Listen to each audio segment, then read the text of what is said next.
What's up, squad? It is a beautiful September day and what is more than likely going to be one of the last nice sunny days out here in central Pennsylvania. For those watching around the world, don't live in central Pennsylvania. It freaking sucks here, guys. So I want to tell you about day 15 of the Isochain-Only challenge. Did you even know I was doing that? Surprise!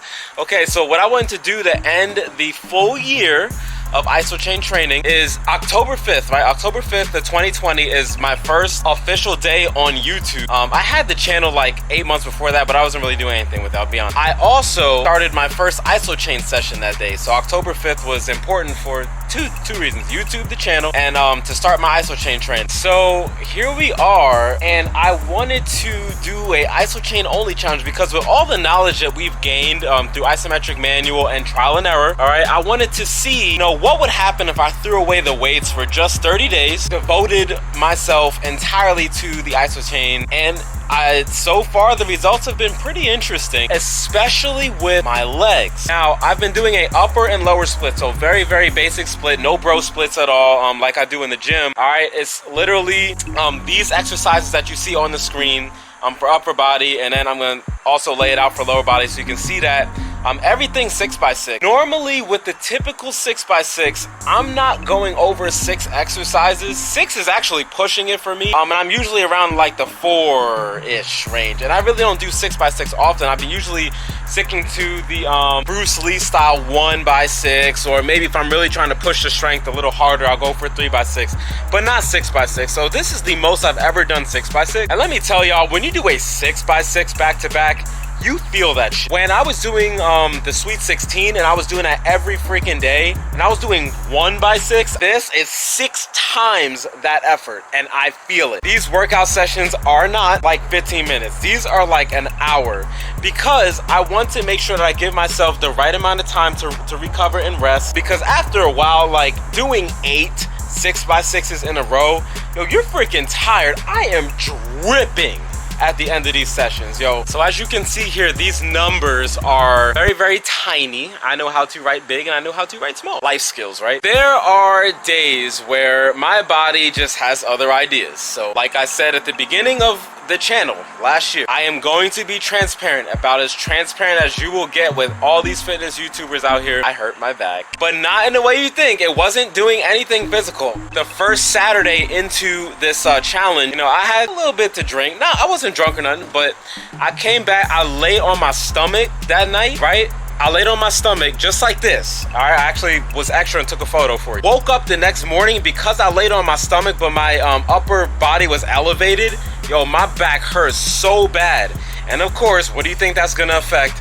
My lifts, particularly my lower body lift. Oh, by the way, to make matters even worse, I was dealing with some tendonitis because I was trying to be extra in the gym about a week before doing this challenge, and I did some one-arm pull-ups, and it didn't bother me during it. It bothered me afterwards. That's what I get for being extra. That's what I get, you know, but they did enjoy the show. There are quite a few upper body days where I just wasn't able to do the 6x6. I tried to be bullheaded and work through the pain, which actually one of them debilitated me for an hour and a half. I literally was on the couch. My right arm was ringing for like 90 minutes straight. My girl came over to hug me. I was like, yo, hold on. Just give me a little bit, all right? It really was that bad. But you know what? I go by this mantra, all right? If you can't run, walk. And if you can't walk, crawl. But by all means, keep moving. So what I did was I just lowered the amount of reps. So instead of a 6x6 for those exercises where it was kind of trigger happy,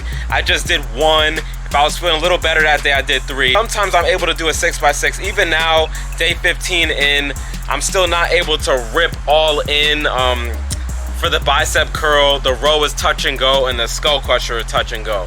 The rest are fine, so that's why you see 6x6 for those. Am I loving it right now? Yes. Do I feel a difference in my lower body? Yes, and I feel that that's the case for only my lower body because I haven't really been able to 6x6 every freaking day. Now, what this has led me to is I'm probably gonna end up doing this again at some point for some type of deload phase. After my 6 to 8 weeks of weightlifting, I'm going to probably do this again because I feel that this is a fantastic form of deload, which is in itself, I think, is its own video. So we will take care of that soon. I think the Isochain-Only as a deload phase freaking amazing. But yes, my legs are the most solid they've ever felt. I have not measured them yet. I'm going to measure them on day 30, but I definitely feel that they are a lot more solid. Now, they might not be bigger, but I'm hoping that they are, because I'm following the strength/hypertrophy protocol right now. So the fact that I'm doing, oh my God, you saw the exercises, like the squat followed by the split squat left and a split squat right. Yo, my legs are done. Like, they are fried. And the first day I did this program, like, to walk out of the living room into the sunroom there, you almost fell off them stairs. So I'm like, okay, all right, you know, I'm feeling this. So I got 14 more leg day sessions like this. All right, I'm up for the challenge. I mean, my shit is solid, y'all. So I'm super excited. What this has also probably led me to is when it's time to weightlift again. Oh my God, I can't wait to weightlift again, guys. Like, I'm in like mad weightlifting like withdrawal right now, for real. I usually do 2 leg days. One is heavy, and then the other one is moderate for reps. Not endurance, just, you know, like the 8 to 12 rep range at a little bit of a lighter weight. But the first leg day are like your heavy 6 to 8 rep range. I really like it. Really, my body really responds well to that. I'm thinking about cutting that second day out, so I just had the heavy weightlifting leg day, and then have my second day be this. Cause God damn, is this working? Yo, oh my God. If y'all have ever done a 6x6 for legs, try doing 8 of them. I want y'all to try that, and not for one day, a couple of days, and see if you ever want to figure out how this feels. You feel it. Let me tell you, you feel it. So I just wanted to give you guys that update.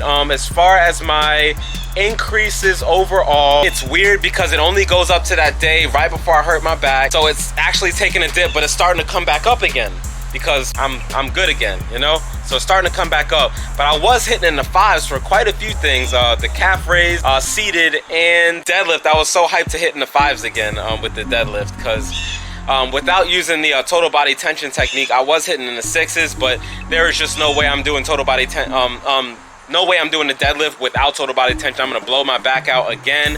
It's just not happening. I don't want to go back to that place. So that is my percentage increase right on the screen. Not bad, not great, but we're about halfway in. I feel like, again, it would have been a little bit more had those 2 BS instances not occurred. So I'm sorry, sometimes I'm not really the best example, but nothing's stopping you from trying it. So remember, we're a squad, it's not just me. Put those numbers in, comment down below.